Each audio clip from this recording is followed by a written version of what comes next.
Very good evening to everybody. Welcome to the seat. Tonight, amazing topic, one that's very close to my heart, and it's good for me to see that there are quite a number of us already here. Thank you for joining the conversation. Persons with disabilities, inclusivity in the electoral process. My name is Karachi Atia.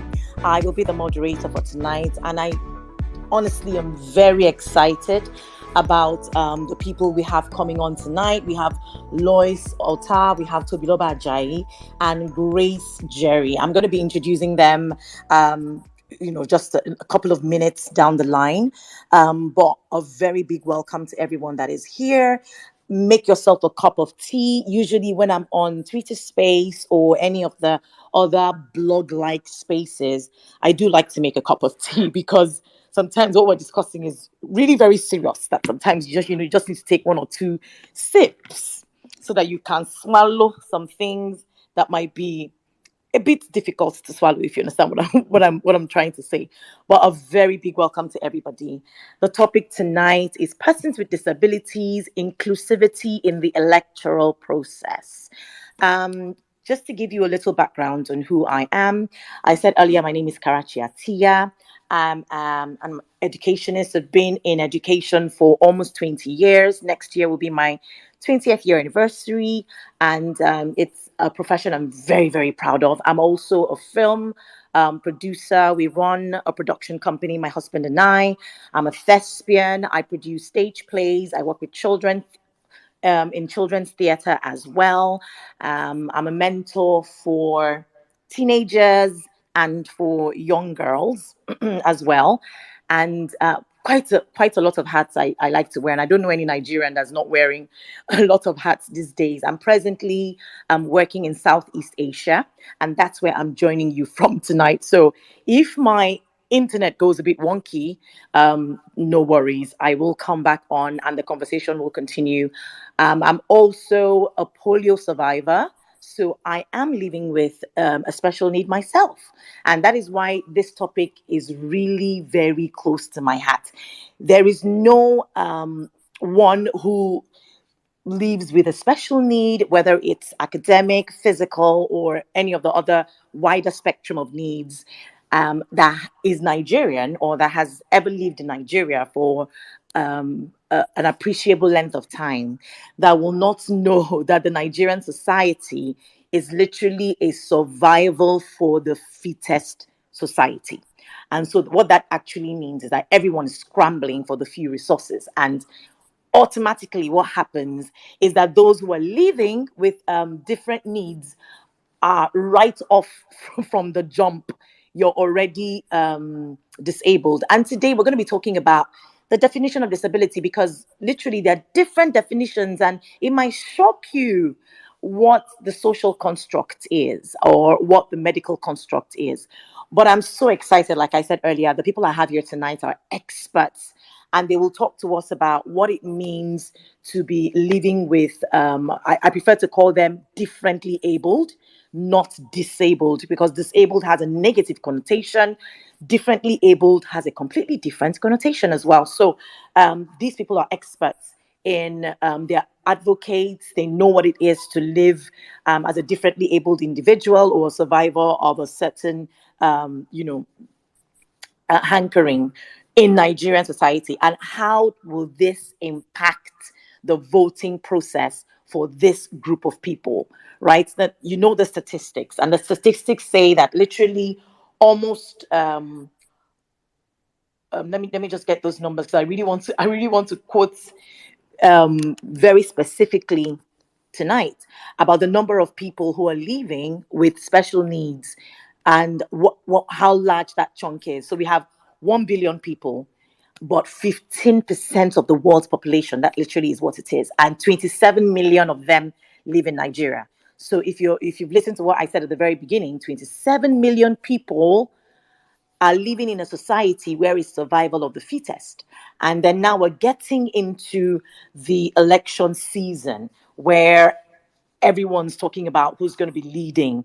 How much of that will impact us? How much of the people who are living with different needs will even get into those positions? Or On a larger scale, how what's the provision made for people who are living with different abilities to successfully be a part of be a Nigerian citizen in participating in the election process? So these are all very important conversations, and I'm so glad that Workplace Women is putting together this conversation or focus group where we get to talk about these things. So just very quickly to introduce the panelists that we have tonight, I'll start with introducing Lois Otter. She's a diversity and inclusion expert, and she's been doing it for over 10 years. Local and global disability advocate. She's a young global leader of the World Economic Forum. She's also a Mandela Washington Fellow, a conscious politician. I love the way she puts it, very conscious. So she didn't stumble into it. It's something she is consciously deciding to do. She's a founder of the Cedar Seed Foundation, a network of women with disabilities.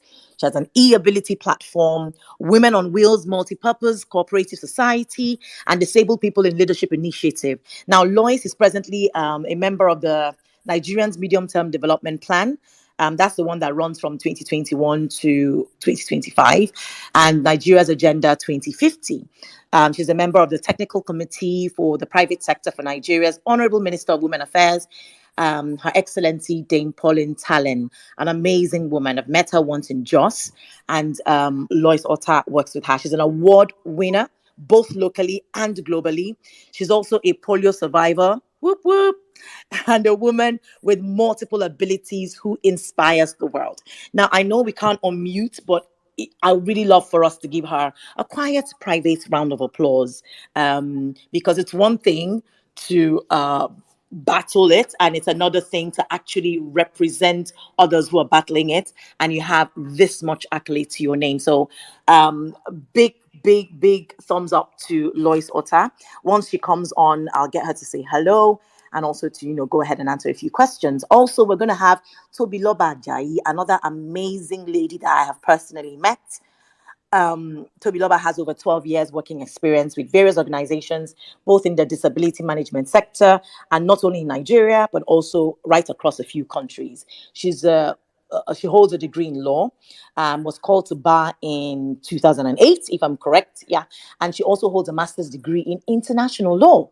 So, the people that we're talking about tonight, they know their onions, and, they know what they're going to say. She started working on the disability policy as a member of the Nigerian Vision 2020. Went on to work with various NGOs, work improving the lives of people living with disabilities. First time I met her was when we invited her then to Bonny Island, River State, to also be an advocacy and speak to children about the realities of living with cerebral palsy and how you can actually be successful as an adult. In March 2017, she launched the Let Cerebral Palsy Kids Learn Foundation to promote an inclusive mainstream education, which is another thing that we know in Nigeria is not commonplace. Not every school is mainstream, right? So she's championing that. Also a Mandela Washington Fellow. Tonight is really for Mandela Washington Fellows. Big ups to them. Professional development experience. Children with cerebral palsy are, like I said, her passion. And to date, her foundation has supported over 450 children and their families and enabled over 95 of those children to actually access inclusive education. So this is Tobiloba. I could go on and on. This is not the end of her bio, but she's absolutely amazing. Please celebrate her where you are. And the third person sitting with us tonight, Grace Jerry. She's a Nigerian disability activist, human rights advocate, a musician, beauty pageant queen, also awarded Miss Wheelchair Nigeria. This is a very hot panel tonight. She's a spokesperson for over 35 million Nigerians who are living with disability. And Grace Jerry is the executive director of Inclusive Friends Association and has performed in concerts both inside and outside Nigeria. She's in the 2015 Mandela Washington Fellow, and these are the group of individuals that have excelled in their field. So when you hear me say Mandela Washington Fellow, they've excelled in their field and have actually been honored and received recognition from the then president of the US, Barack Obama. So these are the people that we have on the panel tonight. So if you're just joining us, you're very, very welcome. Like I said, my name is Karachi Atia. I've been talking for 15 minutes. That's what happens when you have an educationist as your moderator. But I've got some really hot questions here. I'm Grace Jerry. A very big welcome to you. I'm hoping that you popped in when I was reading your bio. Thank you so much for joining us. And since you're here, I think I'm going to start with you, basically asking what is going on presently in Nigeria when it comes to what voting or what the elections, let me not even go into voting, but what does the elections generally look like for people living with different or, who are differently abled? What does that look like presently? What kind of problems do you foresee with the way the things are presently being done? Hello, everyone. Good evening. I'm going to start by saying it's all right to say persons with disabilities, okay? Whether when differently able or not able, it's no, the terminology is persons with disabilities, and we're fine with that. Having said that, we are in the we are in a very interesting time where we're preparing for 2023 election. But before the 2023 election, I would say that persons with disabilities have played a very critical role alongside electoral stakeholders in ensuring that election becomes inclusive for persons with disabilities. I'm saying this because my organization, the Inclusive Friends Association, has worked since 2016 ensuring that there is an increased participation of persons with disabilities in the electoral and political processes in our dear country, Nigeria. And first, we had to ascertain what the challenges, what the barriers have been, what has been the reason for the exclusion all of these years. And while we conducted the research, interestingly, the research was carried out by persons with disabilities themselves because we needed to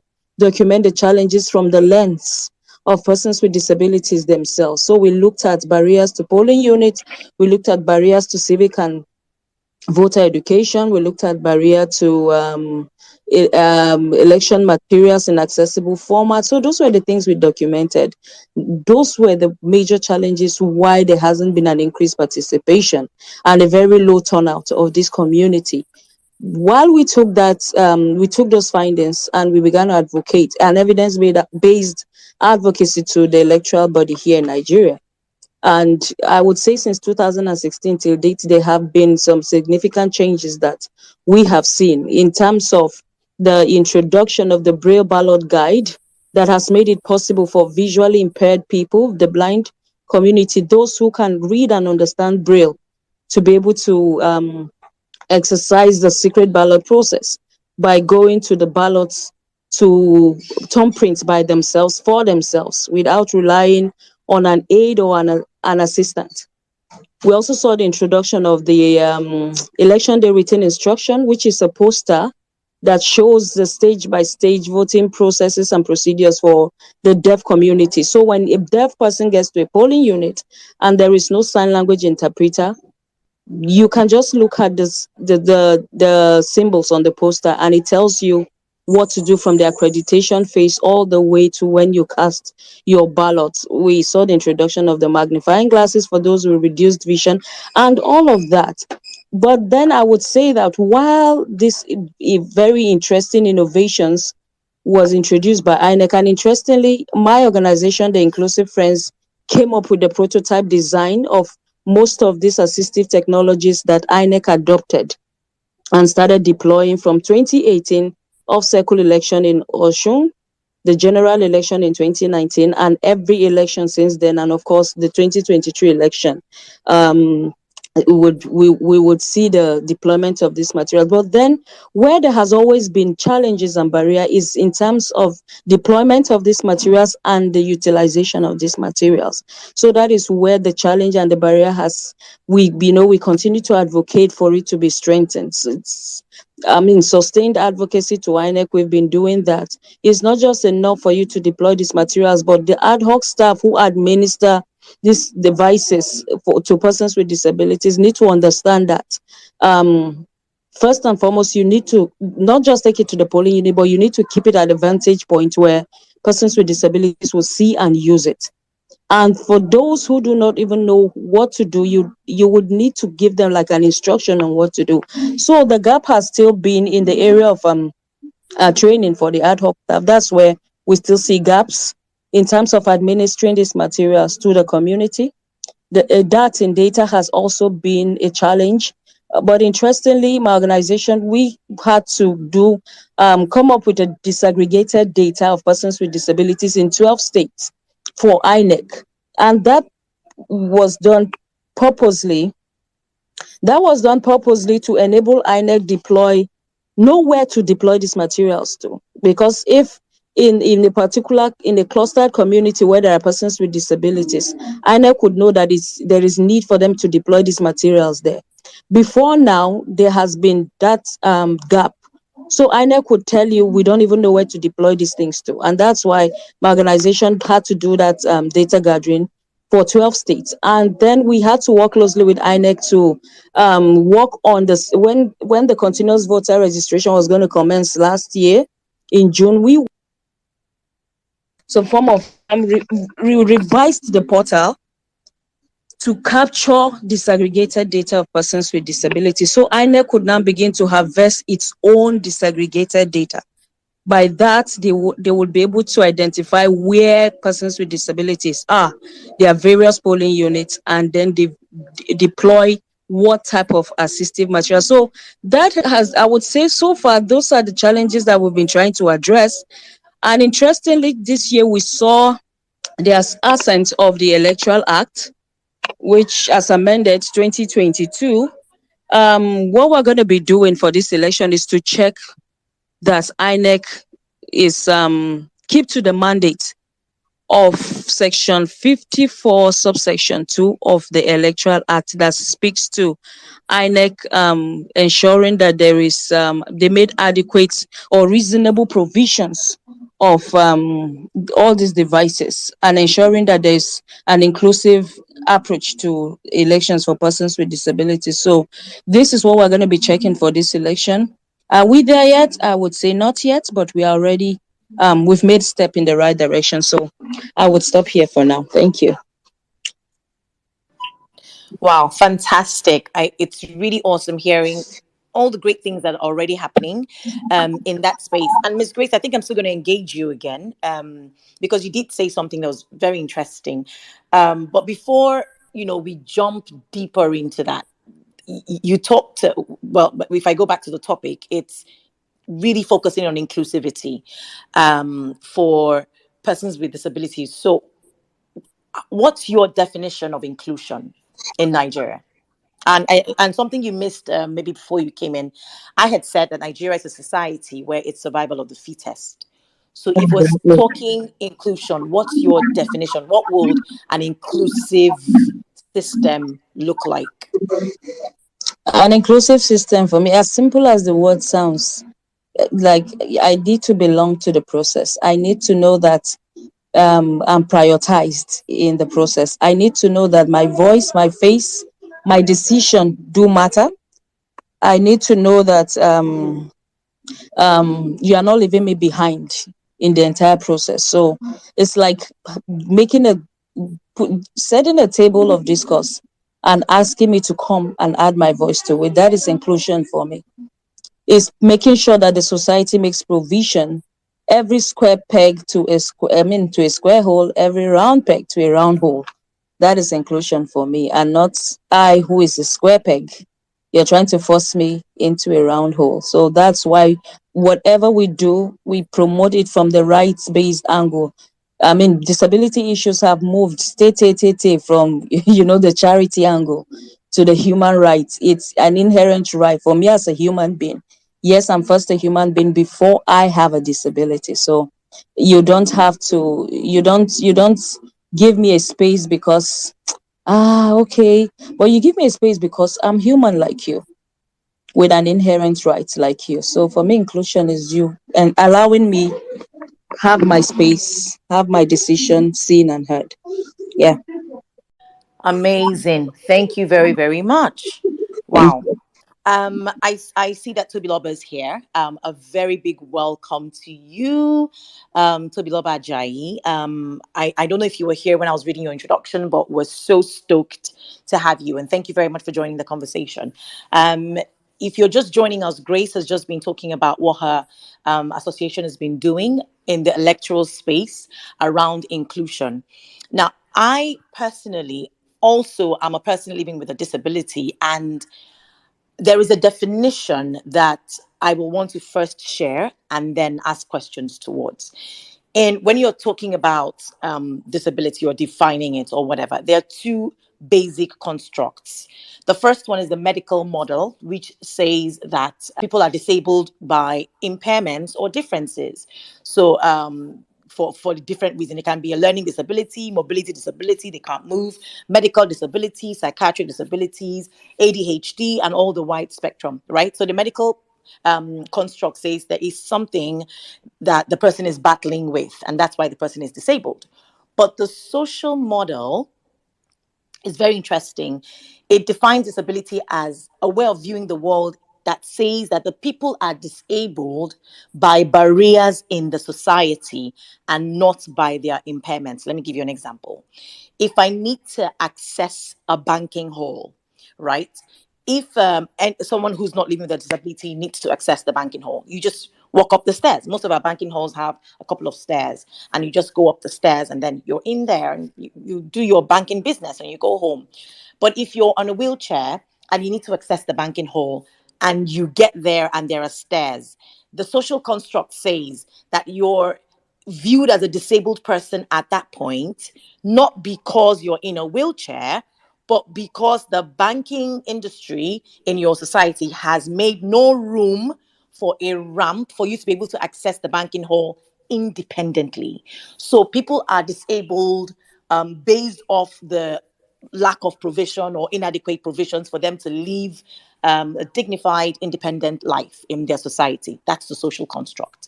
So if we bear these two in mind, I think I'm going to throw this question at you, Toby Loba. What are the Nigerian impairments as we see them now? And obviously, based off your very vast experiences as well, that you think will hamper different, categories of people accessing both the voting process, even before we get to the voting process, like what Grace was talking about. We also have the manifestos where you have to listen to the speeches, make a decision on who your candidate is. What provisions do we have for people with different abilities to access right from that point, right up until when they eventually do cast their votes? Hello, Toby Loba, that's for you. If you can hear me. Yes, I think you're Oh, on mute. okay. Hello. Hi, Karachi. Thank you. Hi. Thank you so much for that question. And it's a good thing that you did define the social model of disability, because I was going to say that we first of all need to rethink how we approach disability, because disability is basically the way that someone's impairment interacts with society around them, right? And so when you think about the Nigerian society basically acts like impairments are taboos. And it always makes me laugh because anybody could become impaired at any time. And so when we think about how we include people with impairments, and notice that I'm not using the word disability, I'm using the word impairment, and it's deliberate. When we think about how we include people with impairments in the electoral process, we need to start to think about inclusion in the sense of the removal of barriers. Um, it's to stop and ask to say, based on how we're doing this thing today, what barriers are we putting in place, consciously or unconsciously, that's going to stop someone from being able to access this thing? So, like you said, you talked about manifestos. So when people do manifestos back in the day, it used to be printed paper. And I used to laugh because I was like, well, you just left out the average visually impaired person. Now we've moved from printed paper and it's now all very visual stuff, right? There's videos and all of those things. But how many videos do you see posted on YouTube or even on social media that have captions? I am actually tired. I'm tired of actually asking um people who make videos to caption their videos. Right now, I have the captions for this space turned on because that's my preferred method of consuming content, and I'm not even hearing impaired. So you can imagine the average hearing impaired person who does not have, who's listening to your so-called manifesto on TV, but there's no sign language interpreter and there are no captions. You've already disenfranchised them, and then you're going to turn around and tell them to come and vote. Vote based on what? And so, and then of course, I mean, we can easily talk about the physical access issues, right?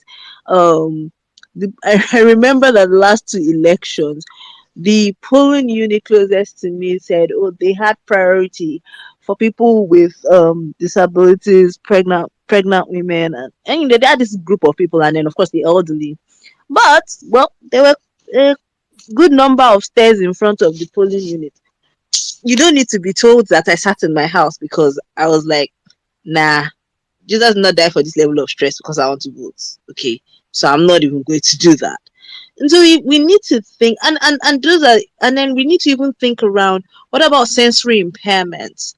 The fact that most of the time our polling units are in incredibly loud and bright areas that just make it very, very difficult for people with sensory impairments to be in those kind of spaces. Hello, Toby. Okay. She was really saying something amazing that when she comes back, I think I'd like her to continue her train of thought. But just to pick up on what we've discussed so far, Grace has talked about how her team is looking into assistive materials being available in different polling units and how they're also looking into monitoring the process to watch out for biases against impaired people. And then Toby was just talking to us about how we need to start thinking about how different people can access the centers, whether it's people that have a huge sensory overload or people that are just mobility impaired, and where just one or two steps can actually be the decision between casting your vote and sitting at home, because you really can't be bothered to go through the stress. And to be honest, aside from the stress, you also have to navigate the how people can tend to be insensitive when you get to those places, the hustle, the bustle, the shoving, the no sense of assistance or help from quite a number of people. It's a large spectrum, and many times it's not necessarily the process or the INEC officials, but it's also the citizens as well, which is something I think Grace mentioned a bit when she was still speaking. I think I would like to address Grace. Ms. Grace, what process or which would be easier to accomplish? You talked about the assistive materials already being accessible to 12 states. That is amazing, actually. That number is large when you consider exactly how many people are living in 12 states and how many people will have those needs in those 12 states. But let's do a cost implication or a cost effectiveness analysis. Which will be easier to deliver? Specialized centers for people who are living with or who are impaired, just like what Tobiloba was saying, or people or persons with disabilities to have specialized centers where they can go and cast their votes. So it's those centers already have the assistive materials. It's warm and welcoming if you're in a wheelchair, if you're walking, or you have any of the other impairments, vis-a-vis trying to get these assistive materials across many different polling units. Which one do you think we might be able to deliver faster on, and also having cost effectiveness in mind? All right. I think I would answer that by saying it's first and foremost it's important that there's availability of data. availability of a disaggregated data of number of visually impaired who are registered voters, number of physical disabilities, number of the deaf, people with albinism, people with sensory, like all of the clusters of disability. First, there needs to be a disaggregated data of this cluster of registered voter for INEC to be able to set up either a special center or to even deploy assistive devices for election. And I would say to you that there's been a huge gap in terms of this data. When we started advocating to INEC for ensuring that elections are inclusive by making available the provisions of these assistive technologies, they didn't know. The question was that, yes, even if we provide it, where do we deploy it to? How do we know where? How do we know where those registered voters are? How are we going to identify their voter register? And that's why I said we came up with data of 12 states. We started the process by coming up with a specialized checklist where we captured disaggregated data, and that was done in 2020, partly 2020 and 2021. And we were able to put together disaggregated data of about 22,000 persons with disabilities in 12 states. And we presented this data to INEC to update their voter register.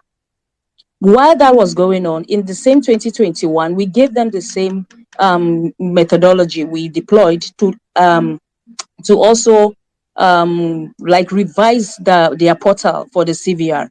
And it was the same methodology that we used in 2020, 2021 that was used from 2021 to 2022. Now, if you look at the data that INEC generated for the CVR process that ended in July, INEC was able to register about 86 or thereabout thousand persons with disabilities using the disaggregated checklist. So now INEC has, well, of course, they're still cleaning the portal to be able to put together all, like we can have like a number to it. But I would say that for the first time, INEC can say, okay, now we have a disaggregated data. We know where these people are and we would know where to deploy to. So if there's going to be a specialized, like a voting center, if that is what they would be deploying, now they would know where to set it up because they have this data. And in 2021 June to 2022 July was not even time enough for every person with disability who wanted to register to get registered. Because towards the end of the CVR process coming to a close, we realized that a lot of persons with disabilities still could not get get themselves registered. And for obvious reasons, the centers were far away, and most of them couldn't even get themselves to for the online registration. So we deployed another strategy. We started registering these people, and we also took CVR very close to their house. We worked closely with INEC, and we did a votability campaign where we took CVR to very close to their homes. And we were even sending in vehicles to go bring them out to get registered. And in the process, within a week before it closed, we were able to register about 11,000 persons with disabilities. Now, if there's going to be specialized center, persons with disabilities would also have to either travel or walk long distances to these centers. So I would say that for ease, two things I would say: for ease of persons with disabilities to access inclusive voting system, is for INEC to deploy these materials to the various polling units that are closer to these persons with disabilities from the information they've generated from the data. Secondly, some community of persons with disabilities advocated for this special center, and INEC saw it as a way of exclusion. Why should we create something that would exclude you from the general people? Why don't we prioritize you people on election day instead? So when a person with disability comes to a PU, we make sure that we take you first. You don't have to join the queue. For us, that is us practicing inclusion and not excluding you people by creating a special center for you, which to an extent made sense. But then, because of the lack of data, they still won't be able to sustain that. So now we have started the process. Yes, there's a disaggregated data, and it's something that we would ensure that is sustained elections after elections after elections to make sure that this data continues to grow, and INEC would have a proper disaggregated data in their voter register of this community of persons with disabilities to know where and how and what to deploy during election. Another thing we're still looking at, and I'm going to end with this, is the physical accessibility of the polling unit. That has always been a huge barrier. I am a person on a wheelchair. I observe election. I've observed like about 11, 12 elections within the country and outside the country as an international election observer. And sometimes as an election observer, I can't even observe the polling unit. So talk more of a person with disability who is coming to vote. So physical accessibility is still a huge barrier. And our advocacy to INEC has been target flat surfaces. Target terrains that have, the floor changes, the abrupt floor changes are not too much. Flat surfaces, you can even grade these voting areas. We're not just stopping the advocacy with INEC, we're advocated as far as the Ministry of um is environment and all of this, ministries, even to the state government, to say that it's important that, because INEC use public places, the schools and all of this, but especially the schools, can you make these places very accessible?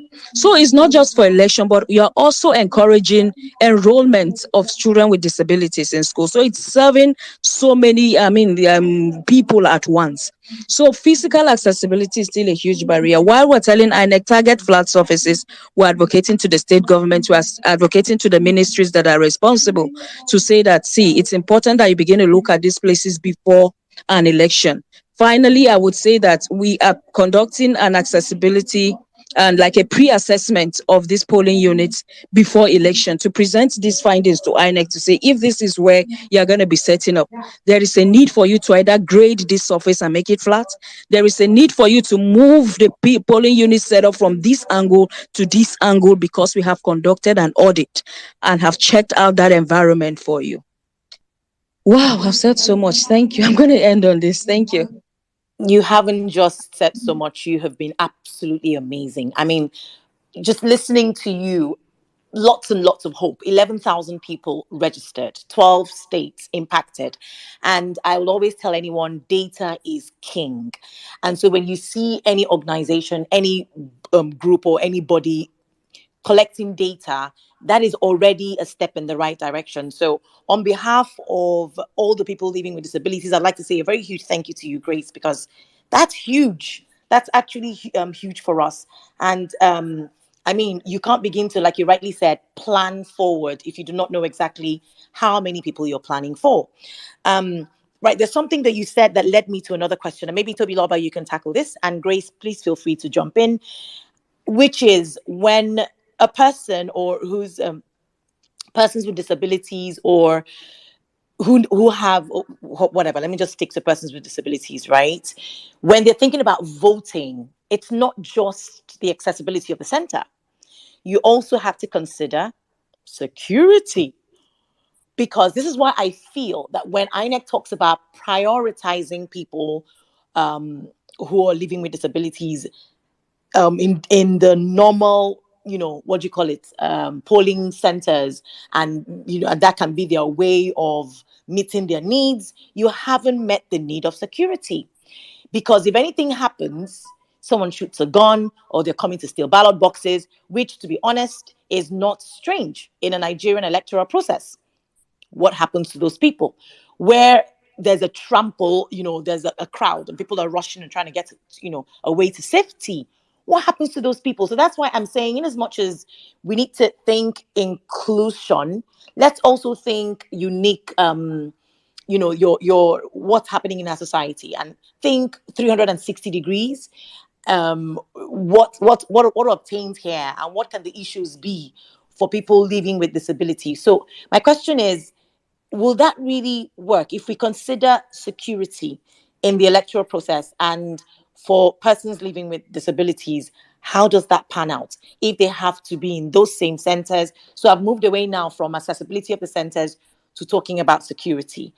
Are there any roadblocks there? Maybe Toby Loba, you can start.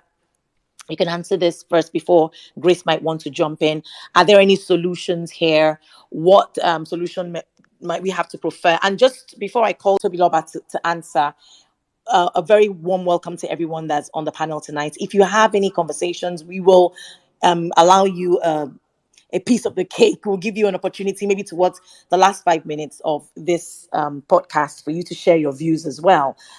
Maybe something you've noticed, a solution or an idea that you have that maybe we haven't discussed or we haven't considered. So, in regards to security, what's the light at the end of the tunnel? What can we do to make it better? Hello, Miss Ability. Thank you very much for joining us. You might want to speak to what I just asked now about security. So we've talked a bit about the accessibility, what has already been done, how INEC is taking good steps in that direction. What about security, and how does that look like for people with different abilities? Hello, everyone. My name is Lois Auta. I'm a conscious politician. Yes, for security issue during elections is a very big problem that all of us need to think and come up with solutions and strategies on how we can cope with insecurity during elections. I remember during my primary election this year, May 27, 2022, when we got to the venue, we were asked to be there by 7 p.m. And when we got there was no light in the hall. And we asked questions, what happened? They said, yes, there were three electricians since afternoon trying to fix it, but they couldn't. And they wanted us to hold the primary election in darkness. So I called other aspirants. I say, I'm a person with disability. And the issue of insecurity in southern Kaduna. What if someone walked in with a weapon? How can we see the person in darkness? Because people were using their phone torchlights. So when I discussed that with the other aspirants, and they reasoned with me, and we also called the INEC representative at that point and discussed with him. He also agreed that the timing should be shifted from evening to morning.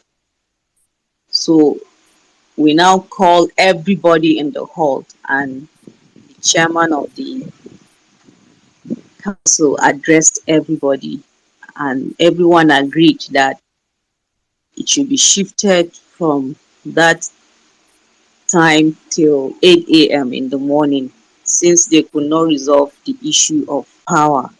So I brought this experience because we're talking about voters with disabilities, persons with disabilities in politics, aspirants with disabilities, candidates with disabilities, and the right to political participation. So security is key in the political sphere. We need to talk to our security agencies to ensure that proper management of security issues is already addressed before, during, and post elections. Doing that will save many lives of the vulnerable groups, Mm, mm, especially persons with disabilities. For example, I'm in a wheelchair. mm. I'm a wheelchair user. If And a very something gorgeous one. if something happens, how can I run? How can I be able to save my life from Mm, being harmed or or anything, who is going to rescue me from Mm, mm. insecurity during elections? So this question is very sensitive.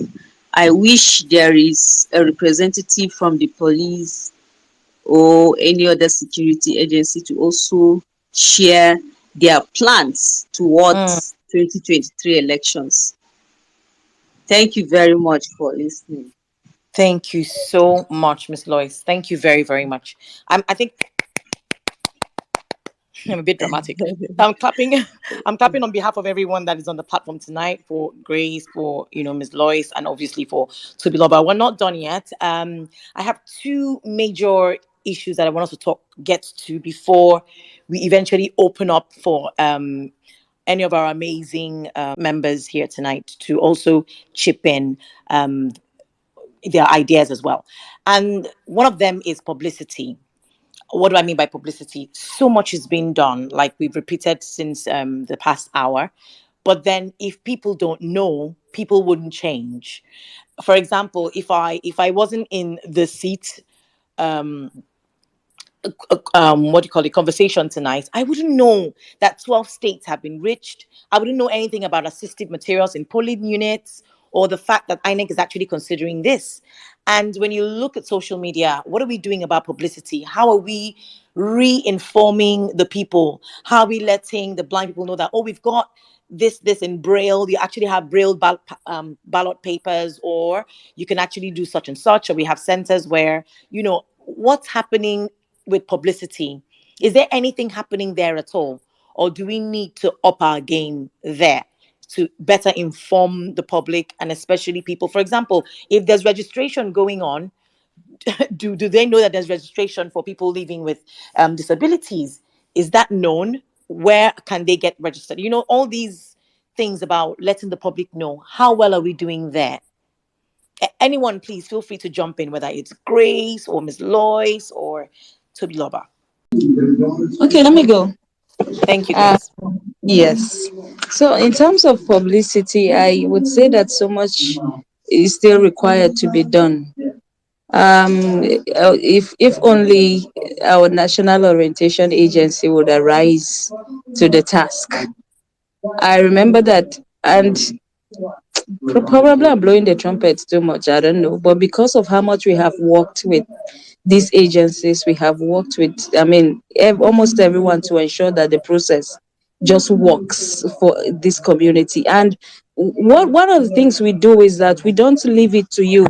While we're advocating for you to make the process inclusive, we're also working closely with you to give you all of the necessary support to make it inclusive for to work for us and by us. So we've worked with national orientation agencies in terms of developing targeted messaging for people with disabilities. But at the end of the day, the complaint or the challenge would be lack of budget for them to be able to put this messaging out there.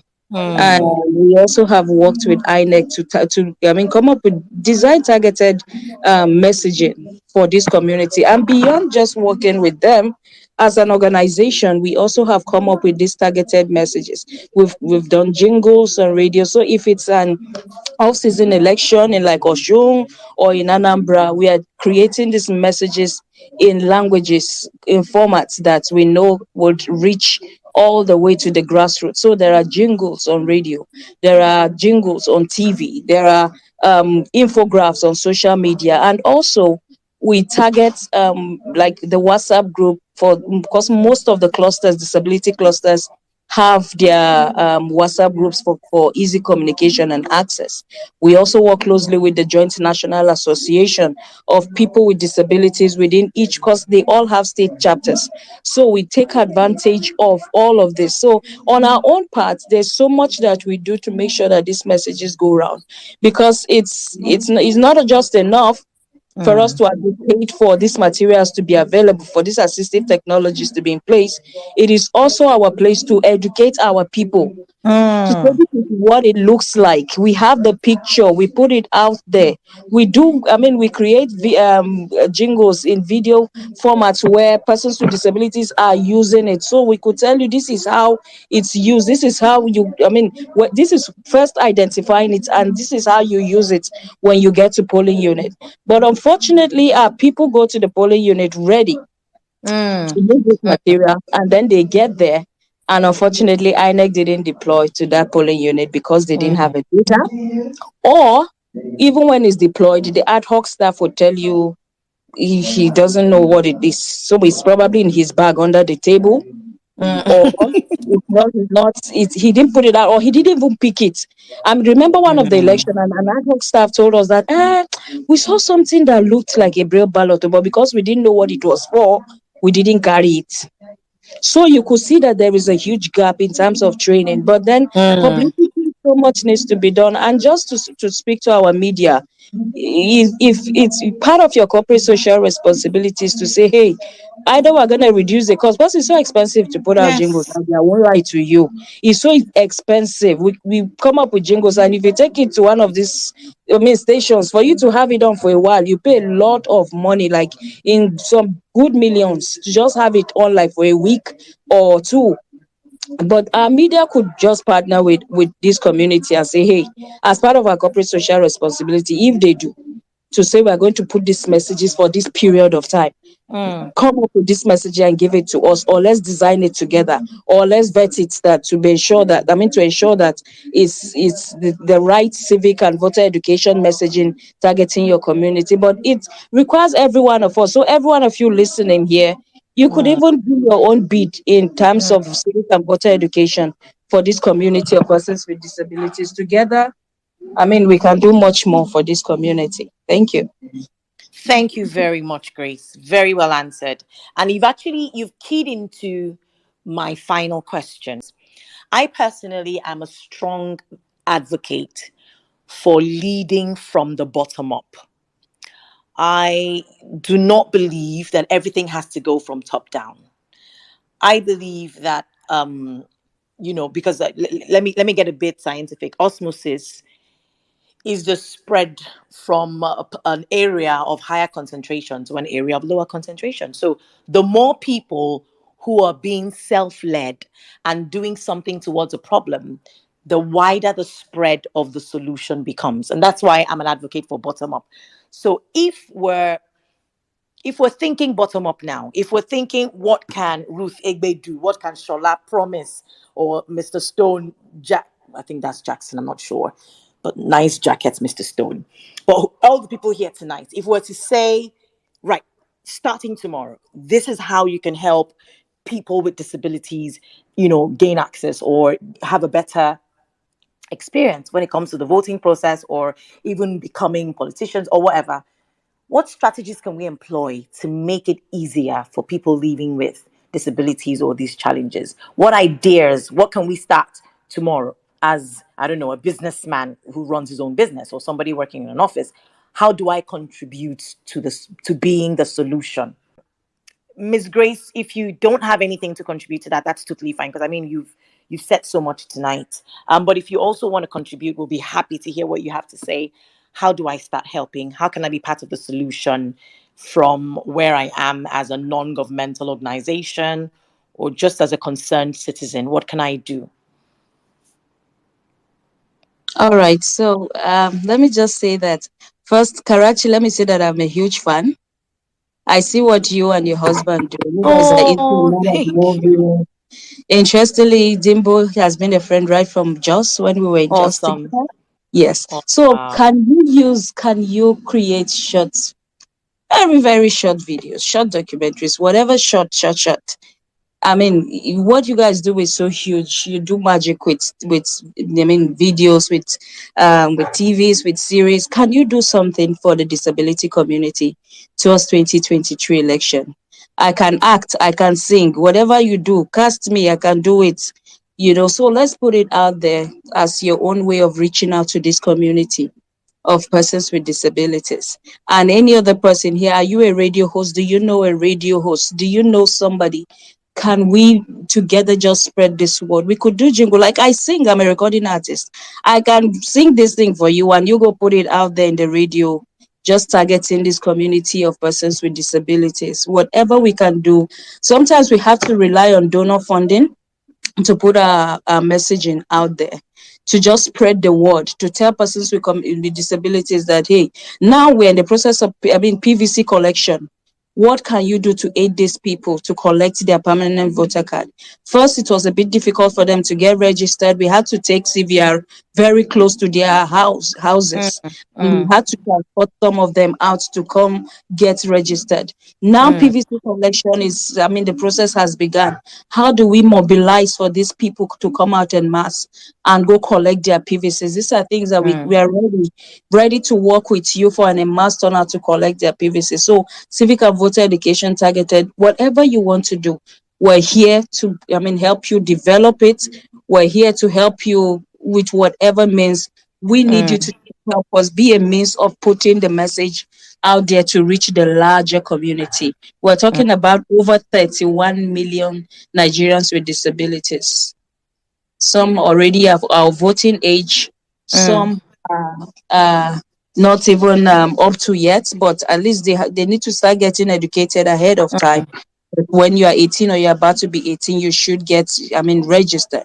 We can take advantage of social media. Some of you are very huge on this Twitter, on mm, Instagram, on Facebook, and other platforms. Please take advantage of these platforms, influencers, and just put out so many messages out targeting this community, and it will go a long way to get more and more of us out there at the polling units in 2023 and beyond. Thank you.